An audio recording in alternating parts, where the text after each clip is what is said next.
Hello and welcome to Gooners in the USA. Mike, we got our first 3 points. We did. 100th podcast. 100th podcast today. I'm on the top of the world. We're winning games again. We're back in the top half of the table, which is fantastic. Had a great weekend hanging out in New York. Our friend Lee Judges, happy birthday today, Lee, was over and just hung out with a lot of New York Gooners with Lee. I read a book this weekend too, by the way, which I haven't done since I was about since the last Harry Potter book. Since I was forced to in school. But the book was by a certain man who we are honored to have on the podcast today, celebrating our 100th podcast, and that is Arsenal legend turned commentator turned journalist turned author, number 9 himself, Mr. Alan Smith. Thank you for joining us on the pod. It's a pleasure, lads. Nice to be here.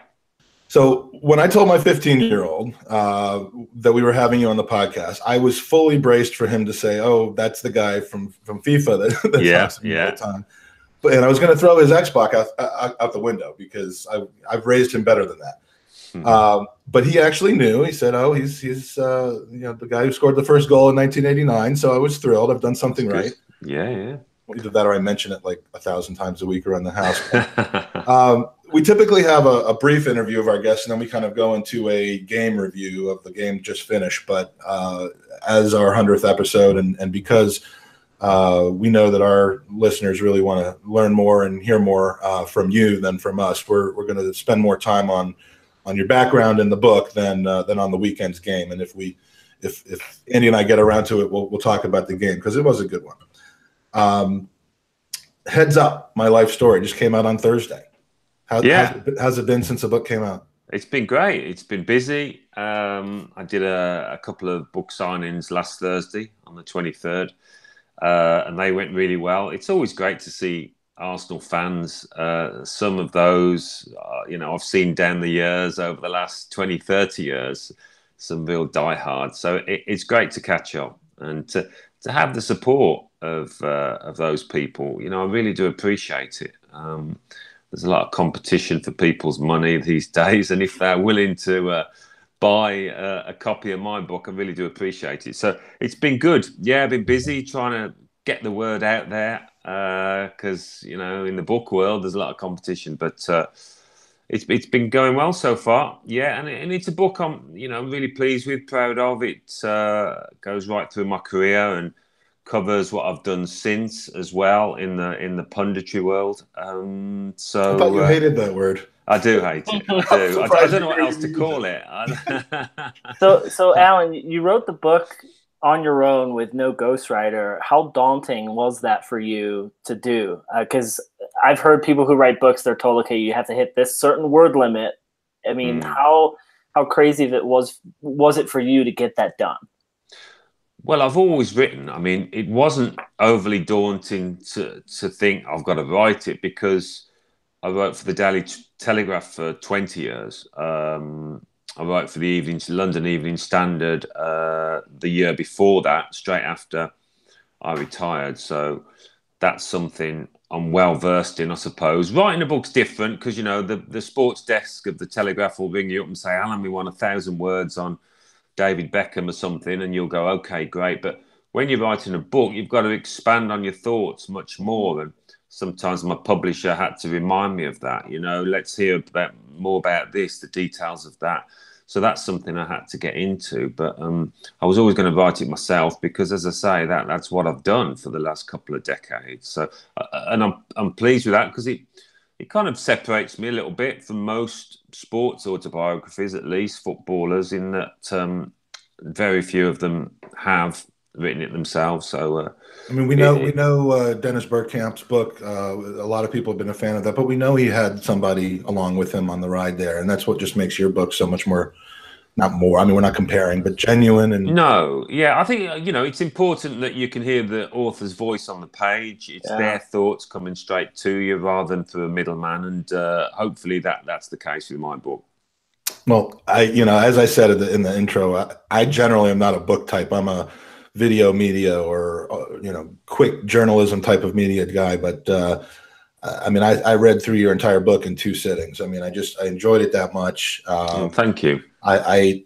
For me, I know I mention this a lot, but I mean, the time in London for me was right in the prime of your beginning career with Arsenal. And I knew that you had a career before, and I knew that your career went on after. But unfortunately, from afar, I didn't really get to connect the dots that much. And your book really kind of beautifully did that for me. So, good. Not just the highs, but also the lows, which I found quite interesting. Yeah. So, I mean, I could talk to you about a whole evening about it, but we want to be generous with your, or you've been generous with your time, and we also want people to buy the book rather than just hear the whole thing here on the podcast. So, we're going to spend most time talking about your days at Arsenal, but it is notable that your start in professional senior football was with a non-league side. And I don't know if they were then, but right now they're in the 7th tier or so of English football. Yeah. I'm going to pronounce this right. Church, correct? Yeah. Well done. Yeah. Church. Yeah. Been practicing that all week. Back then, it's a small village actually in Worcestershire. And it was, it's about 6 or 7 miles from where I used to live, just over the border in Warwickshire. And it's a big club for the size of the village, really. And we didn't used to get too many fans, a few hundred. But they were quite a famous non-league club. They had the record for the longest FA Cup run against Oxford City, which happened maybe 10, 15 years before I joined. But I spent a year there, just a year, whilst I was at Coventry Uni, as it is now, studying modern languages. So I'd been to a good school, a grammar school, all-boys school. I passed my 11 plus, an exam we have over here to get into those kind of institutions. And then I went on and did my A levels after my O levels. And I hadn't been offered anything by any of the professional clubs like some of my teammates at county level and that had been. But I wanted to stay at school anyway, so that didn't bother me too much. Well, I'd say it worked out for you in the end, though, because you picked something up there besides football. Yeah, that's true, and it helped me in my subsequent career after football. And then when I was playing for Church, maybe I thought, just playing for the fun of it. I thought maybe my professional dream had gone. But then, of course, scouts started coming down. Manchester United, Ron Atkinson, when he was manager, came down in his Rolls Royce, and one or two others. But Leicester were the most persistent, and it was Leicester that finally offered a transfer fee. Well, and of course, Penny came out of the time at Church as well. So I'd say that was a fortunate year spent there. Yeah, that's right. Penny was the vice chairman's daughter. And I used to get a bit of stick for going out with her. So we've known each other, a long time. She knew me before, I got into the professional game. So that's really nice in a way. So when Leicester comes knocking with a reasonable size transfer fee for a non-league club, I mean, you had to go. I mean, you didn't consider pulling it like an Aaron Ramsey or anything like that and just running down your contract. Not at Alf, no. It was a funny one because I wasn't really enjoying my degree course. It was mainly girls on the course actually, and just one lad. So I kind of hadn't made those friendships with lads that I was hoping to. But listen, I mean, when Leicester offered it was a 4-year contract, so it wasn't like it was a gamble. Right. I had no hesitation because it's one of those you can always go back to your studies if it all falls flat. I jumped in with both feet because after all, that's what I'd always wanted to do, be a footballer. So we have a question from Tom Rosenhammer who asks, and this is kind of about the journey of a football player. Many football supporters believe it's conditioning and training that make a footballer what she or he is. In your experience and estimation, how much is it down to mental quickness and creativity, or is it important that you have those lightning quick decisions, being able to run out, dribble out your opponent, or is it really more of a conditioning training, just getting the reps and hours in? The professional training comes, and as long as you're fit enough, everybody should be able to do that. I think in football, I've seen a lot of very talented lads come and go. And the main thing to be a success is application. Every day of the week, to give it your all. Even when you come into training, you're not feeling 100%, but And especially on a match day, you're not feeling 100%. You go for the warm up and you think, oh God, I don't fancy this today. You've got to give a 7 out of 10 at least. You've got to put it in. And some lads do find that difficult, even though they've got the talent. And the psychological thing is important too, as it is in all sports, really. And more emphasis is placed on that these days. Sports psychologists were just beginning to come into it. In my day, but you've got to be mentally strong because, and especially when you join a club like Arsenal, I noticed the difference, the step up in expectation and pressure from Leicester to Arsenal. You've got to be able to cope with that. Again, a lot of very good players have failed to really show what they can do at one of the big clubs. And that takes a certain something. All sorts of ingredients go into it. But, I'd say that kind of application, that ability to produce a good performance most days of the week. And I like in Heads Up, you mentioned a kind of a test case of this. And Andy, you'll like this because you love ice hockey. I love ice hockey. You make a comparison, not a direct comparison, but a mention of Wayne Gretzky. And he was not physically dominating, but he was mentally the best there was. Yeah, anticipation and that sort of thing, and that's what I think can separate people's games about knowing where the ball's going to be, not necessarily being able to the fastest to get there. I mean, would you agree? Yeah, and there's definitely a direct correlation between the number of hours you put in as a kid, between that and being a success. Somebody like Wayne Gretzky, he wouldn't be able to explain how he suddenly finds the puck at his feet. It is instinct, but it's looking at the bigger picture. And it's the same with football. Oh, he's always in the right place at the right time in the box. It's just having that anticipation. It's not an accident. It's but not. I would say you can't train the football brain. Oftentimes you're born with that, the vision and whatnot. Well, I don't know. Do you know what? I think that can be a bit of a myth at times. If you put in the hours, you can learn that. You can learn it. I'm not, a talent can be God-given to a certain extent, but you've certainly got to work on it. And, the harder you practice, the luckier you get, as they say. It's definitely, there's no shortcuts to success. So, again, this being an Arsenal podcast, we're going to probably not do as much justice to your Leicester career as we'd like if we had more time. But, the book talks about your experience there in a fantastic way. I mean, suffice it to say, I think you were pulled into the first team a little quicker than anticipated, and in fact helped them right away get promoted to the first division, and never really looked back from there. But the one thing that I wanted to ask you about, it seems to me in football, it's not a great idea to kick 3 teeth out from one of your opponents, especially because you never know, you might end up being their teammate someday. Yeah, that's it. Yeah, it was Leicester against Stoke in 1983, I think. It was our first season in the top flight. We'd just been promoted, and a certain Steve Bold was playing centre half for Stoke, and I received the ball in the centre circle on my chest, and it's just popped up, and his big leg and size 13 boots have come around the corner and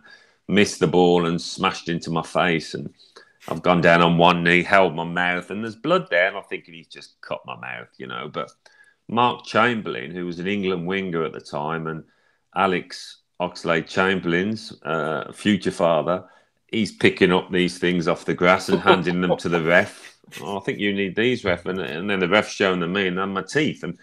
But they weren't shattered. They'd all come out by the roots. So I was able to get off the pitch. Although our coach wanted me to carry on, I said, I can't carry on.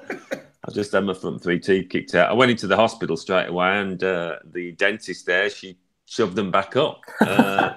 And they stayed in place for a couple of years until I had to have them taken out and a bridge put in. How many times did you hold that over Steve Bold's head? Yeah, I mentioned it once or twice. Yeah. I don't think he even got booked for it, scandalously. So that was the 80s. That's the 80s for you. Exactly. Could you imagine that today?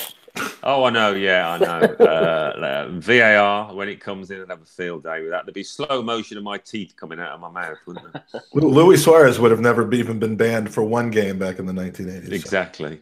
So then we come to Arsenal. The spring of '87. You've got some big clubs coming sniffing around for you, and you're clearly ready for a move up. And you had a lot of interest from a lot of tough clubs, including a certain guy named Ferguson at Manchester United. But it seems that you only really had eyes for Arsenal. So in 1987, we've got to remember there's basically one FA Cup victory in 16 years at that point, and that was the full glory of Arsenal over the last 16 years. What had you so motivated to come to Arsenal? I'd looked at the situation there. I'd seen George Graham come in. I knew him as a player from when I was a boy, seen him playing for Arsenal particularly. But I think it was the youth team lads coming through the ranks, the likes of Tony Adams and Paul Merson, David Rocastle, Michael Thomas, Martin Hayes, Niall Quinn. There were so many of them. And it just seemed as if there was something good happening at Highbury, and I just had a good feeling for it. I mean, yeah, Alex Ferguson rang me up one night at home. My mum answered the phone and came into the living room and said, "Oh, there's an Alex Ferguson on the phone." And I thought she was joking, but at the time, he'd only recently taken the hot seat at United. He was just trying to get things together there. But I told him I'd kind of set my heart on Arsenal. Also had a meeting with Chelsea, Ken Bates, the chairman, and John Hollins, who was the manager then. But Chelsea again, was a different club then than they are now, though. Much different. They actually got relegated the season after. Yeah, I remember. So yeah, I just had my heart set on Arsenal. With like so many things in life, timing can be everything, and many good footballers, many better footballers than me, haven't won as much because they've not joined a club at the right time. I was lucky that I did. John, I want to thank you for that personally. So once you get to the club, you mentioned that there was one player. I mean, everyone I think was pretty welcoming to you and brought you in. But a kid, 5 years your junior, seemed to really reach out to you and make a mark. And I got to say, in my life, as being a fan of multiple sports, multiple teams, I've never in my life seen a single athlete or human being talked about in the way that David Rocastle is talked about by everyone that knew him. So, please just share your experiences with the man and what he meant to you at Arsenal and beyond. Yeah, he was a special person. I mean, that dinner that we went to at the end of season, it was our chance, mine and Penny's chance, to meet all the lads and their wives, and we were sat at the table at the Hilton on Park Lane in London, and Rocky came across, and as you say, he was only a young lad, and he introduced himself and said, "If there's anything you need, anything you want to know, don't hesitate to ask." And I mean, we were just so impressed by the boy. I mean, he was mature beyond his years, so polite, so well spoken, and we quickly became friends, really good friends. And Janet, his girlfriend, as a foursome, we'd go out,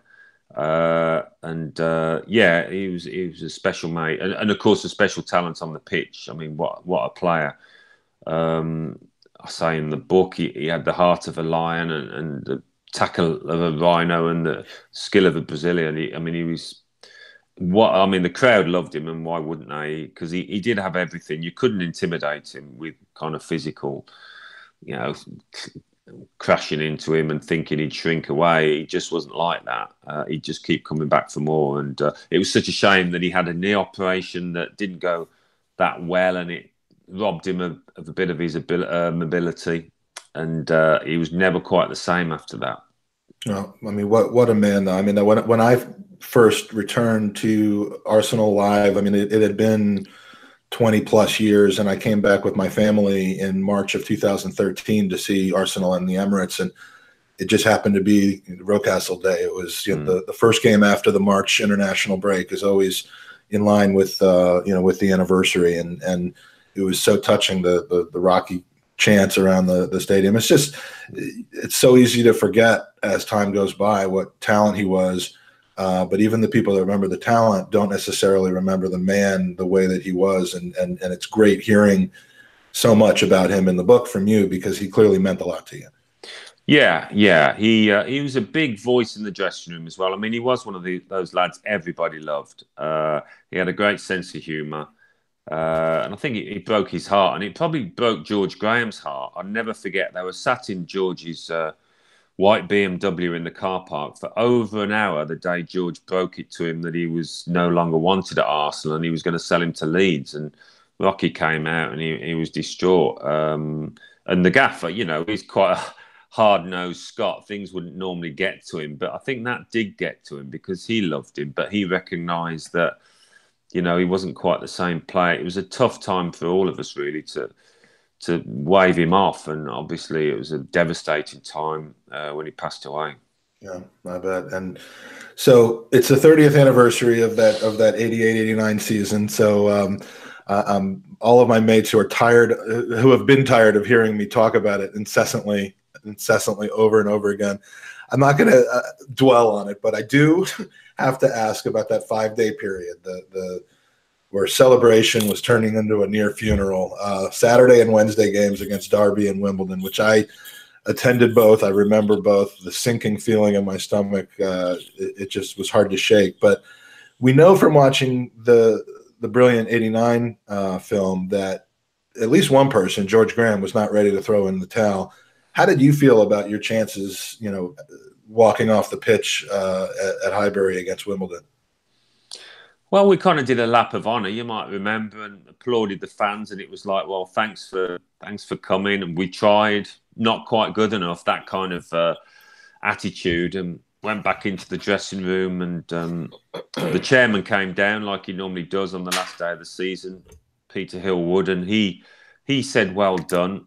I mean, George wasn't conceding anything, but, the tone, the atmosphere that day was disappointment, real disappointment that we'd kind of blown it, because we'd lost to Derby and then drawn with Wimbledon. 2 home games you'd expect us to have won. So I just remember the Wednesday night game. I mean, just the fact that it was at night.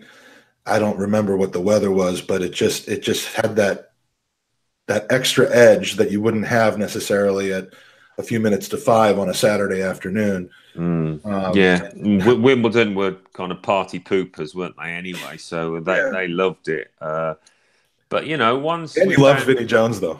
I think you probably not so much. Yeah, well, I mean, listen, we had some good results against them as well. We beat them 5-1, didn't we, on the opening day of that campaign, and that was important for goal difference, as it turned out. Goals scored. No, that's absolutely right. So you talk in your book. Now let's go to Friday, May 26th. The thing I liked the most about that was, and I actually found it interesting based on the mentality of the players on the other side, the Golden Boot promo. Can you tell us that story? Yeah. I don't want to spoil it, but I just found it to be fascinating.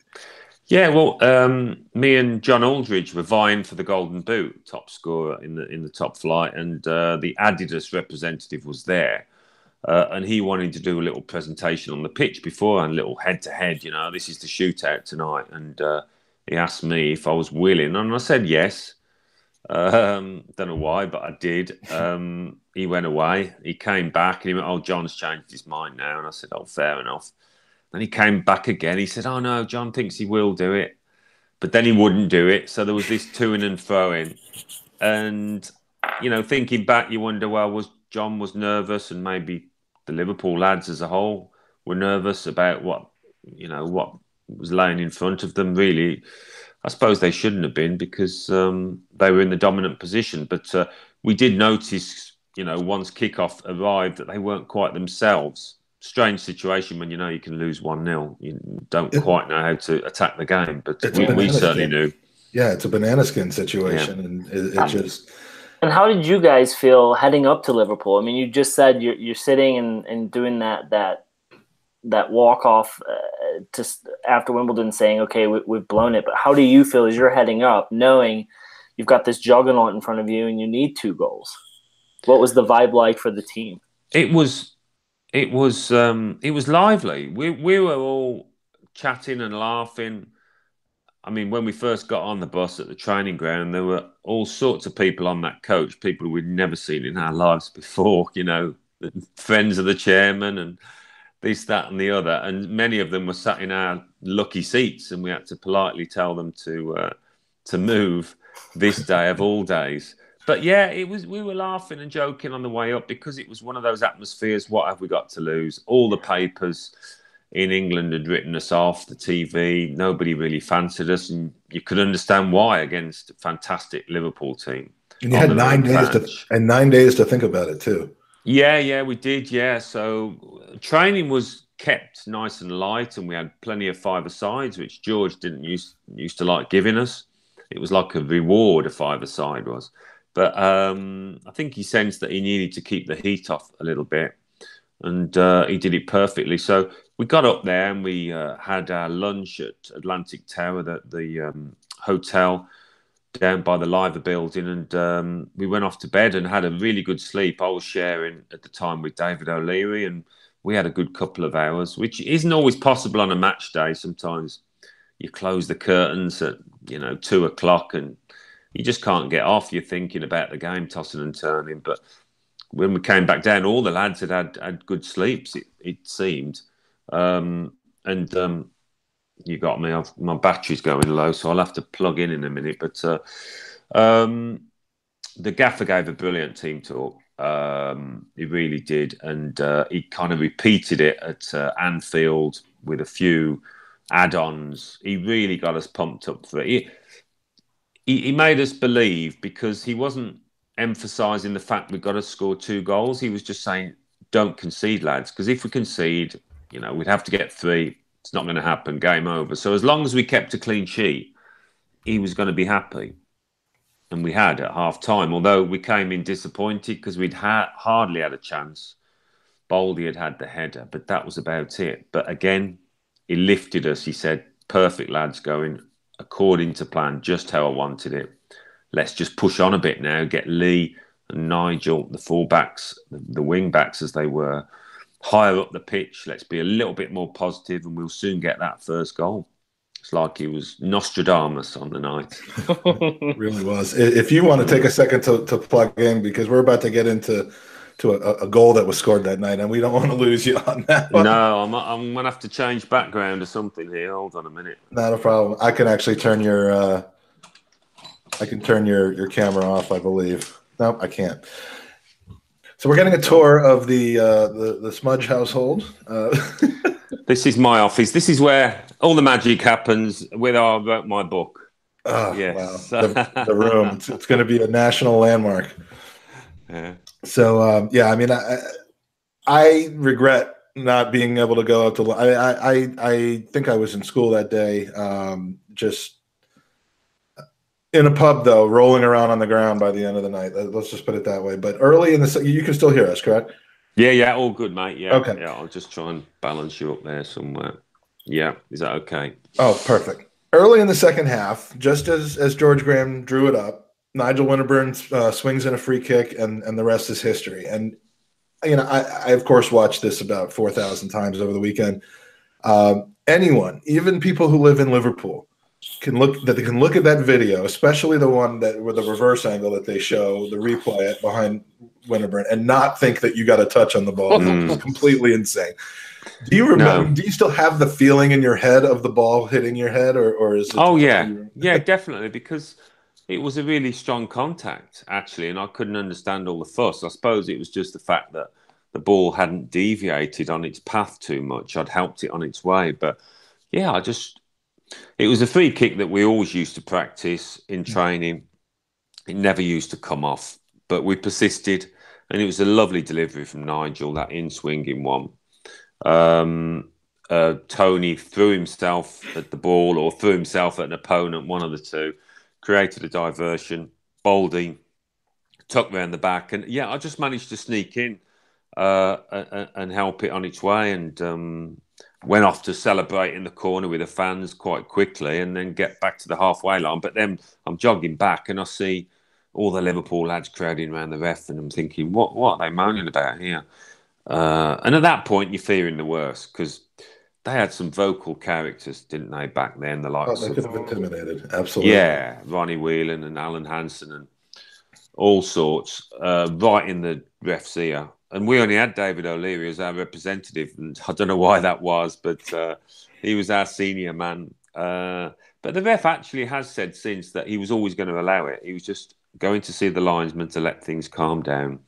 And then he was always going to point to the centre circle. So when he did, I mean, what a moment, you know, and the volume in the stadium went up a notch again. Liverpool fans were like screaming, urging their team on.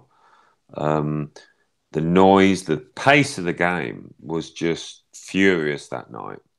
The ball never stood a chance, never sat still for a second. And some of the tackles that went in, looking at the 89 film, there's that low level camera and it gives an idea of the thumping challenges and the fact that lads were getting knocked to the floor, but they were getting straight back up, dusting themselves down, carrying on, not saying a word to the ref. It was all part of the game.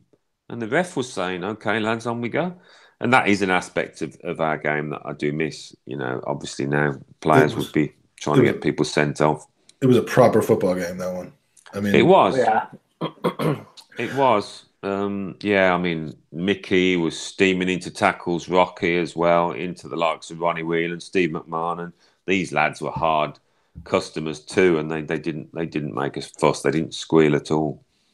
Did you ever have a thought? This is where my mind goes. Do you ever have a thought to just use your book as a way of taking just the piss out of Liverpool and just saying come out officially saying you never touched the ball? It would become like my story. I never touched it. Just as a joke. But no, I don't think people would find that very funny. But Arsenal fans wouldn't. No. No. Or maybe they would. I don't know. So everyone knows, of course, what Michael Thomas ends up doing in the 92nd minute of the game. And a lot of us have heard both through the 89, the film, and a lot of the interviews that he's given as to the fact that he didn't want the ball from Lukic and he was deathly afraid of shanking the ball out of bounds. And then that would have been that. But not enough time is spent on the 1.5 seconds or so that the ball was in your possession. I mean, one sublime touch, a turn, and a pass. I mean, did you see Michael Thomas and identify that he was there and making that run, or were you kind of looking to get the ball in a particular attacking area, hoping that a teammate would run onto it? No, I thought when Lee fizzed it up towards me, I just thought I'm going to have to try and turn first time because, you know, the whistle could have gone any minute. I thought I'm going to have to take a chance with this touch. And thankfully, it was one of those nights when all my touches pretty much came off. And that was probably the best of the night. I did exactly what I wanted to do with it. And once I had swiveled after that first touch, I just kind of saw a yellow flash out the corner of my eye, making a run. And that yellow flash was Mickey. And he'd been making runs all night. He was a man possessed that evening. He just never slowed down. And I've just tried to flick it in his direction. And as it turned out, it's been perfect. It's fallen into his path. And he's obviously got a kind break of the ball off Steve Nicol.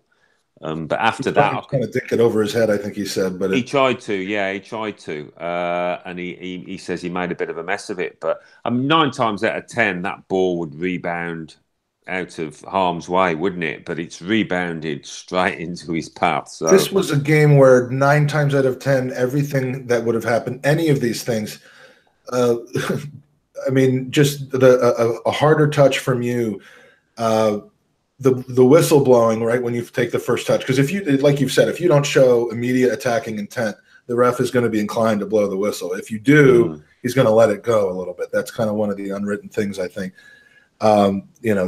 Mickey Thomas not getting that second touch after it bounces off a Nicol. I mean, John Barnes, I'll get to in a second. I don't know. I mean, as an attacking player, what was he doing? Have you talked to him about that? Yes. I wasn't going to belabor this, but what was he thinking? Yeah, I mean, he got a rollicking off Ronnie Moran afterwards, but Barnsley was such a positive player and brilliant player, one of the best I've ever played with for England and against. He just thought, I'm going to try and score here. And fair play to Kevin Richardson, who'd had cramp, who was down on his knees, but he just managed to nick it off him and feed it back to Lukey. But, if Barnsley had gone to the corner, yeah, it was all over practically, wasn't it? So I've got to thank him for that. So after Michael Thomas scores, we see him do the fish out of water dance or whatever that emotional reaction was, and it's actually captured his finish in a picture over my shoulder there, which I treasure that. But two people come up to Michael Thomas and pretty much pick him up and bring him back to his feet. The first to get there is Martin Hayes. The second is you. It was a quick visit, but was anything said or exchanged between you in that very moment that you can recall and tell us? Not a lot, no. I mean, we'd seen Mickey do that little neck stand thing, which defied physics, really. How you My son does it all the time. By your neck, does he? Wow, he's a strong boy. I mean, he did it against Man United, I think, earlier on in the season, and we went over and then we saw him doing it, and I thought, sod it, I'm going over to the fans to milk the glory, and let Mickey get on with it. But we went over to the fans. But then, of course, the refs waving us back. Come on, there's still time. Get back in your own half. And we didn't know how long there was. I mean, we'd been hearing Anfield, the cop, whistling for the final whistle for about 15 minutes, and with no clock in the stadium back then, we just had to rely on our bench who were giving us hand signals, telling us how long, but we weren't sure. So there was still a bit of time to play, and there was still that little episode where the ball's gone into the box and Mickey's dragged it down and passed it back to John Lukic when we're just all praying for him to kick it over the top of the stand. So cool, coolness personified. And then with the ball in Lukey's hands, I thought, well, he's going to kick it towards me. And if I can just avoid, Alan Hansen was behind me, if I can avoid him getting a firm header back, I think we've won the title. The ref's going to blow the whistle. And it kind of just skimmed over my head and went down to the corner towards Perry Groves. And that was it, Just, incredible stuff. Nobody could believe it, least of all George Graham, who didn't know what to do. He's telling everyone to calm down, and the bench is going mad. And for American sports fans who remember Jim Valvano, about 6 years earlier, there was a massive upset in college basketball, and it was a last-second upset. And Jim Valvano, who's since passed away, very inspirational character, kind of ran onto the basketball court and didn't know what to do. Like, it's a similar type of thing, although George was a little more cool and collected at the time. He was. Valvano's going crazy, but George Graham. Maybe it was maybe Hillsborough was in the back of his mind. Let's show some respect as well. It was, very poignant night because obviously we'd run out at the start with the bouquets of flowers and that. I think he said since, I don't really know why I was trying to tell everyone to calm down. I mean, it must have been an incredibly proud night for him, having won the league as a player and then to do it as a manager. How do you, with the postscript on that game, there's obviously a lot to do with those tragic events of Hillsborough the month before. It appeared as Liverpool as a club, players, they just handled that devastating outcome with so much class and respect. And were there words that were shared with you as you were leaving the pitch where you can kind of mimic that? I mean, you just feel that was such a tough time for that club, and they just seem to be above it all, which granted, those players will go down in history as such a great side, but you just have to respect them even more for that character they showed. Yeah. I mean, you put yourself in their shoes. It must have been an exhausting time because they've attended countless funerals and mentally exhausting.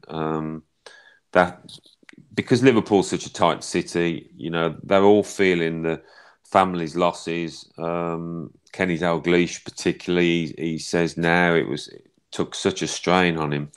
And, who knows, maybe it had an effect that night. But, at the end, I mean, nothing was mentioned about Hillsborough. We all shook hands on a fantastic season. And I must say, everybody associated with Liverpool that night, from like the stewards on the pitch, even the police, the chap that stood outside the players' lounge, because those chaps could be quite hard to get past if you didn't have a ticket to get in a players' lounge. But, he was congratulating all of us and waving us in. Everybody, I mean... They brought in their champagne to you, right? I think it was Barnsley or Peter Beardsley. I mean, they didn't need it, so they brought in their crate of champagne, which was gratefully received. that didn't last long. We all went in the bath, and yeah, it's great scenes. Great scenes. Was there this is an awful question, but was there any level of guilt? I don't know if that's the right word, but given what the city and the club have been through, although they had plenty of glory, it wasn't like, but was there any guilt in any area of anybody's psyche about having, I don't know, stolen that moment from Liverpool at that time? No, there wasn't. No. Good. I mean, once we'd got back, we were all thinking about, the disaster during that 2-week break. But then once we got back playing football, we're professionals. And George gave us a great team talk about it's been an awful time for everybody, but what's the point now of giving up? Once we start playing again, we owe it to ourselves, to everybody, to give it our all. And yeah, I think everybody appreciated that.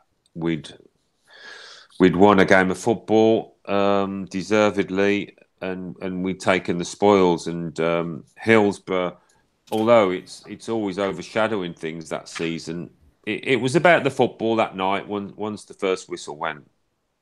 So we have another question from one of our regular users, Kerry McCollum. I think I know the answer to this, but other than the finish of the 89 season, what would you consider to be the next best moment you experienced as a team at Arsenal?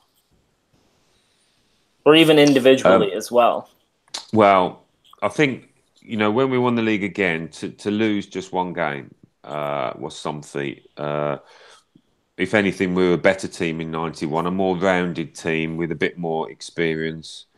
We had David Seaman in goal, and as good as John Lukic was, Dave was a notch above, I think. We had Anders Limpar in there to offer a little bit of magic, taking nothing away from Brian Marwood on that left-hand side, because he was fantastic for me, set up so many goals. But yeah, to lose just the one game, I know obviously we've had the Invincibles and that overshadows us, but we were so close to going the whole season. Yeah, just one loss to Chelsea away from being the original Invincibles. Yeah, and our captain was, at Her Majesty's service, spending some time in prison, and we had to get by without him. 4 months, and you still went almost unbeaten for the season. That's incredible. And what about on a personal level for you? I mean, I'm assuming 89's up there, but what's your favorite moment in an Arsenal shirt? 89 is it. Yeah. No, you're thinking I'm going to say Copenhagen, aren't you? Well, I was assuming that would come up, yeah. And we'll get to that, but that's a bit of a nuanced situation, I think, for you, from what I. Yeah, it was. Yeah, it kind of bittersweet. Bittersweet is how I'd describe that. As brilliant an achievement it was, I think, for the team to beat a team of Palmer's class and ability with all our problems, with Whitey being suspended and Martin Keown out, John Jensen done his cruciates. We were quite weak that night, but we had the back four, back five, and once I'd scored, you always thought, "Well, we've got a great chance here," because we could keep clean sheets for fun. But that came at a time in my career when I wasn't enjoying my football day to day. I wasn't scoring the goals that I'd been used to, and it was a really miserable time. So that was a port in a storm, really. Yeah. So thankful for it, but it was the lowest point of my career by some distance. I'd had droughts before when I'd had a lack of confidence, but this stretched on. It was hard. It was hard to take. And at the risk of I mean, I certainly don't want to bring back bad memories, but I'm very, again, I learned a lot about the years after 1990 when I was back in the States, being a kid going to college and not being able to follow the Arsenal, about kind of what happened. And, the season after the almost invincible starts pretty slowly, getting about 8 out of the first 21 points on offer. And then after 9 games of the season, someone walks in the door. Ian Wright walks in the door. And I'm fascinated by your honesty and your introspection in the book about talking about this time frame for you. I mean, we last year were fortunate to have Kevin Campbell on with us. I've actually spoken to him about this in person as well, about how he adapted to Ian Wright coming in, and the fact that he was told, well, you guys can't be on the pitch at the same time, and ultimately he demonstrated that they could be. But I get a sense that he had quite a different experience than you, because you're very open in your book about how difficult that was, and I'd love if you could expand on that a little bit, and let me know if I'm getting into touchy subjects, because we're not trying to. I've written about it. It's out there, and I've spoken to Ian since, just to let him know that what I was going to say. When Ian signed, I thought this is the best news ever for me, because I'd looked at him at Crystal Palace, and his style seemed absolutely perfect for my game. Like a Lineker Part 2? Yeah, something like that. Yeah, it's funny football, though, isn't it? I mean, the chemistry was there with Gary, but with Ian, because he was such a one-off, you never knew what he was going to do. You could never anticipate his movement, which is what made it impossible almost for defenders to read as well. He didn't fit into like a team system in the way that we always used to work on before. But he ended up putting the ball in the back of the net, and George Graham gave up in the end, trying to rein him into kind of a team shape. We used to do a lot of shadow play in training. But George, I think he did almost give up. And for me, I found myself trying to just work off Ian. Where's Righty? Oh, okay, well, I'll go over there then. And it just took away a bit of my... it certainly took away a lot of my confidence. It continued. I was snatching at chances that I would have normally, snaffled up in my sleep. And I was getting 3 or 4 goals, whereas before I was getting 20-odd goals. It was a really sharp decline. Went to see a sports psychologist about it. He couldn't really do anything. He tried, but it didn't work. The only thing he could have done was probably take a visit to Ian Wright. Yeah, I mean, listen, Wrighty was doing his job, and I had to do mine. I mean, at the time, I think I privately blamed Ian for it. He's come along and spoilt the status quo type of thing. And that was wrong. I should have looked at myself more and found an answer to it. And unfortunately, at the time, I couldn't. Well, I mean, it's fascinating, and again, the introspection is something you don't expect from the typical athlete or footballer, or whatever you want to say, and that obviously you're not the typical athlete or footballer. So, well, it's important to be honest. Isn't it? If you're going to write a book, there's no point in not giving it the warts and all. And I was determined to do that if I was going to write this book. Well, and we're talking about the book Heads Up with Alan Smith. Everybody should go out and buy this book. I mean, like we said, it's not just about, hey, remember when this great thing happened. It's the whole shebang, and quickly leads to your ultimate transition into your broadcasting and writing careers, which are also, perhaps for the newer fan, how they really have come to know you. But after the Ian Wright situation, after the glory years of championships and all that, there is a transition, and 3 takeaways from this period that we wanted to talk about, Andy. And we kind of covered this a little bit, but did you want to ask about? Just Copenhagen. Do you consider this a respite to an otherwise frustrating year, or did the thrill of European gold wipe away a tough year domestically? It was more than enough compensation for a poor title challenge, but we weren't really threatening to win the title in those years. We'd become a cup team, and that was the most disappointing thing for me and all the lads that had won the league. We were going into seasons, and after 10 games, we knew we weren't going to be pushing at the top.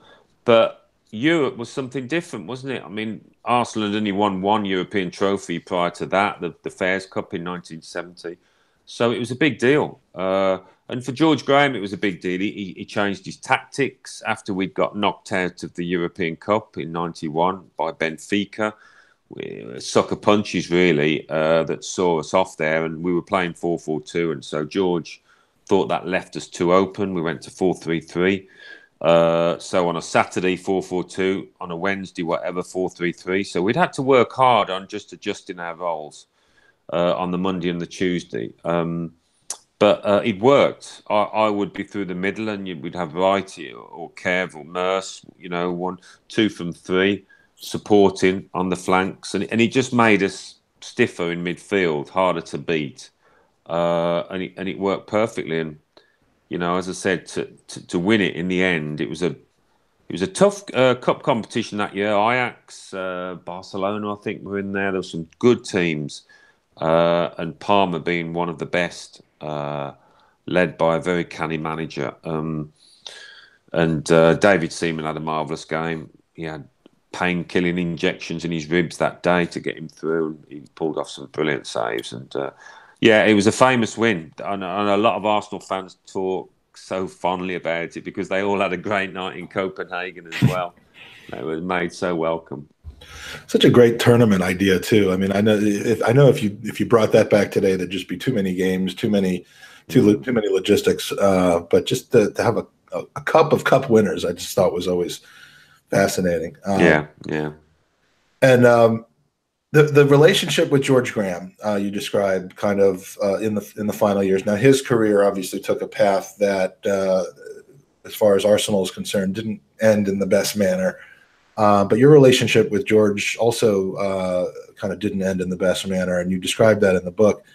A lot of years probably went by, and I don't know how much contact you had with him in between, but what can you tell us kind of about how those final years at Arsenal went, and then really bring it into what it was like to be either working near or spending a little bit of time with him around the '89, the film experience?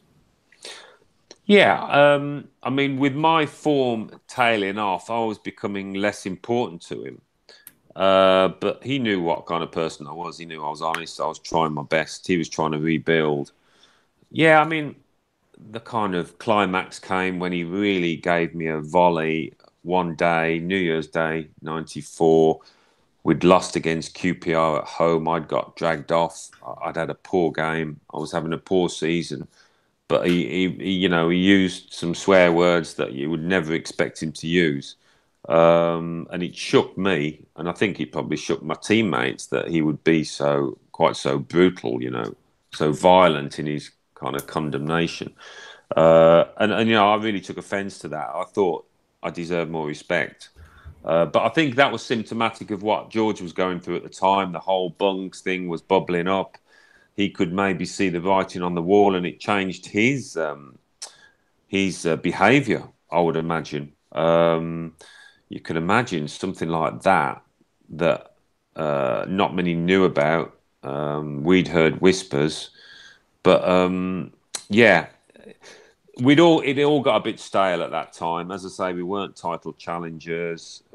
He'd bought inferior players nowhere near the signings he was making before, and things had to change. He'd probably been there too long with us. We'd all grown tired of each other.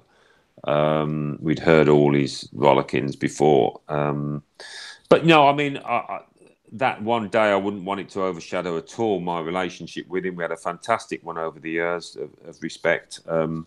Went through a lot together, worked really hard. That was always something George said. He said, you might not always enjoy working for me, under me, but at the end of it, you'll look at those trophies, you'll have those memories, and you'll know it'd be worth it. And he was bang on. And I think he said something very similar when he came back to the training ground after his dismissal. I was having treatment elsewhere, so I missed it, but he kind of repeated those sentiments. It was an emotional time.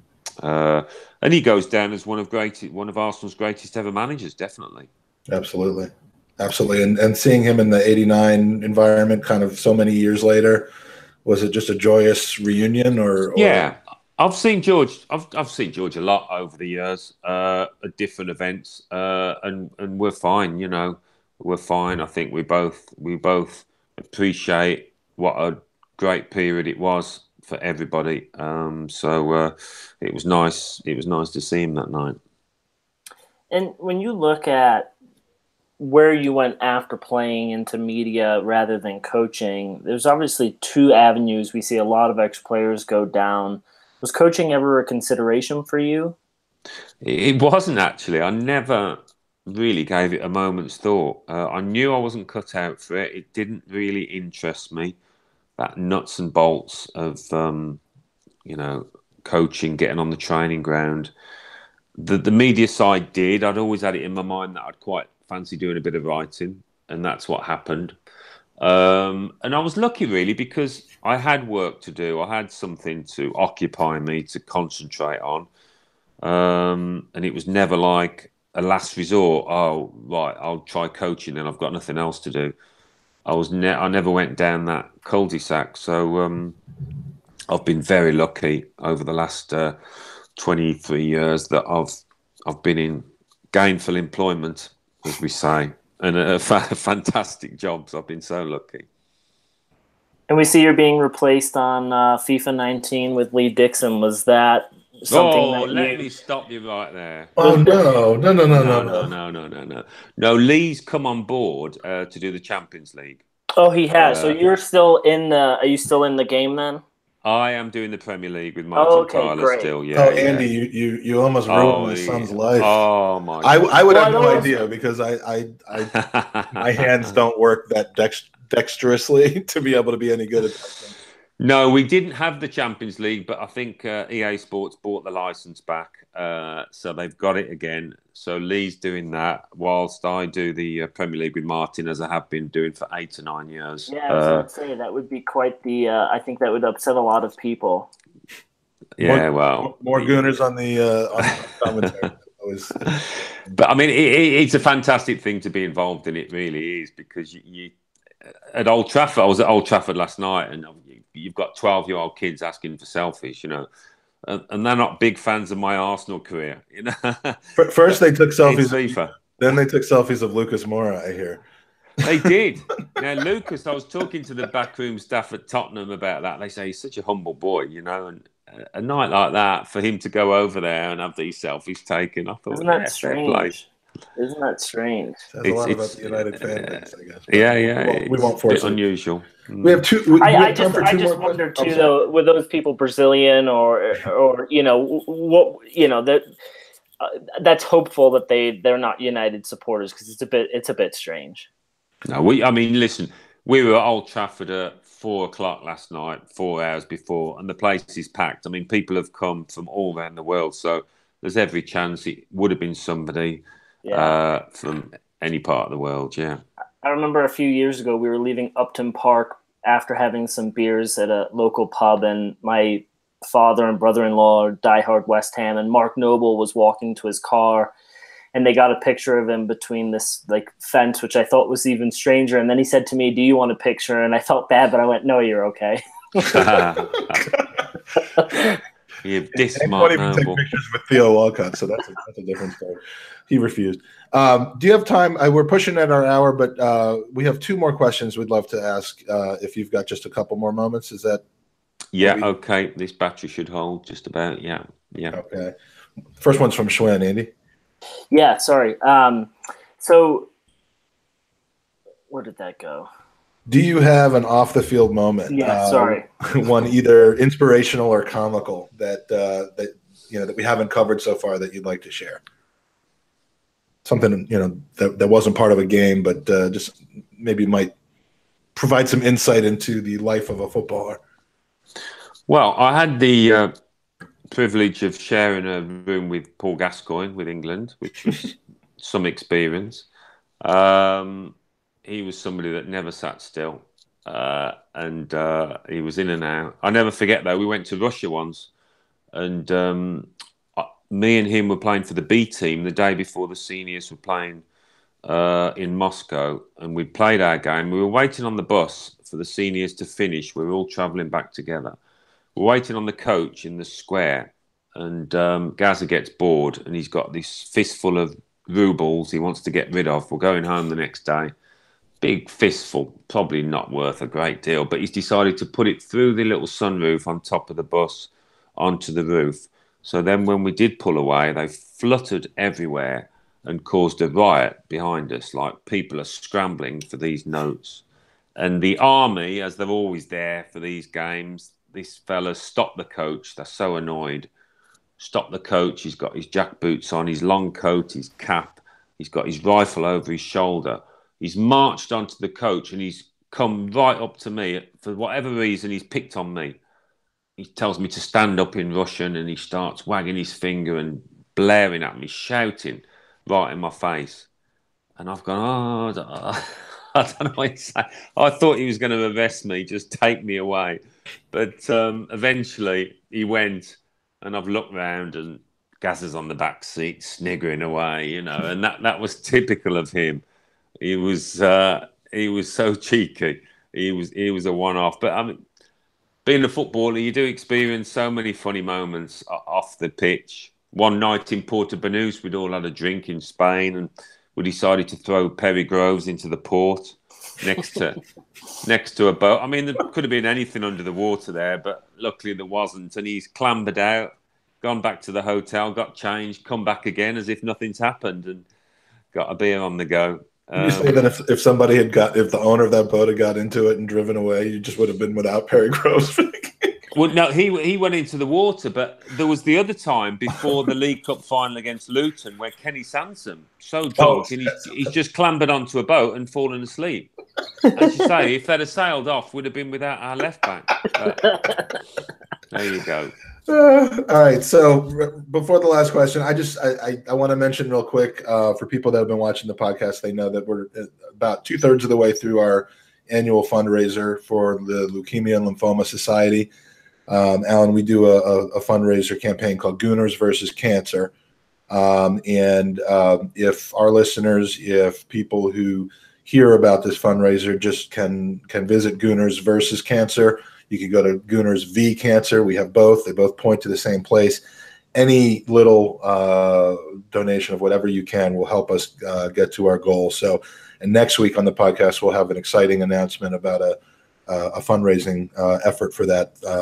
Compliments to our good friends at the Virginia Beach Gooners here in America. So stay tuned for that. And last question, so we don't have battery run out. From the Alamo City Arsenal supporters group in the U.S. and pretty much from everybody here in the U.S., back when the '89 film came out in England, there was a 2-month delay before the movie came out here. And we had Amy Lawrence on the podcast when the movie came out here. But it was just the release here kind of hit the ground with a thud. We were really kind of surprised. All of a sudden, it was just available on Amazon. No publicity, no mentions, no anything.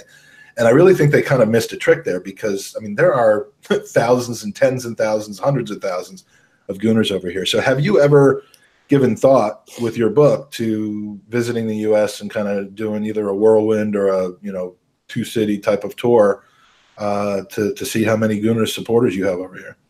Oh, I'd love to. Yeah, I'd love to. I mean, if I could fit that in a busy season or even at the end of it. But most of that kind of decision making is down to the publishers and whether they feel it's worth it. I mean, for my part, yeah, I'd jump at the chance. It'd be great. That's what they said about the movie. It was all about the distributors and the owners. Yeah, of the movie, but they wield the power. They've got to stump up the cash, haven't they?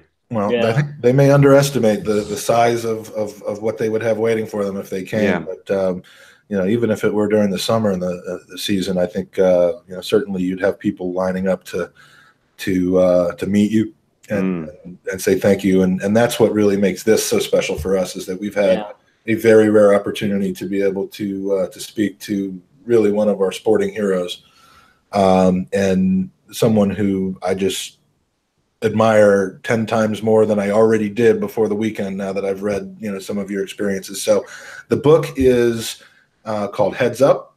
It is available everywhere. Some people in the US have said they Amazon's telling them they can't get it, but I've downloaded it on iBooks, so you can certainly get it, and you should. That's about it. I mean, just want to thank you so much for taking your time within a week of your book release. We're really honored that you've done that. And Andy, anything else you want to say? No, thank you so much, Alan, for taking the time with us today. And I'm sure everyone at Arsenal America is going to love listening to this. And we really appreciate your time and love you to come stateside. Yeah, no, it's been great, lads. Thank you for having me on. And I just want to wish all the Gooners over there all the best. And let's hope we've got something to cheer about this season under our new gaffer. It's been a you know, a bit of a rocky start, but he's got a lot of work to do, and hopefully we'll see the team turning in the right direction. Patience is needed. Exactly. And that's what I'm preaching right now. But yep. So we and speaking of the success and the turnaround, there's obviously a game to discuss, and Andy will figure out when this week we can get something out about the game. But today was all about Alan Smith, and thank you, Smudge, for joining us. We really appreciate it. Thanks, lads. All the best. Come on, you Gooners.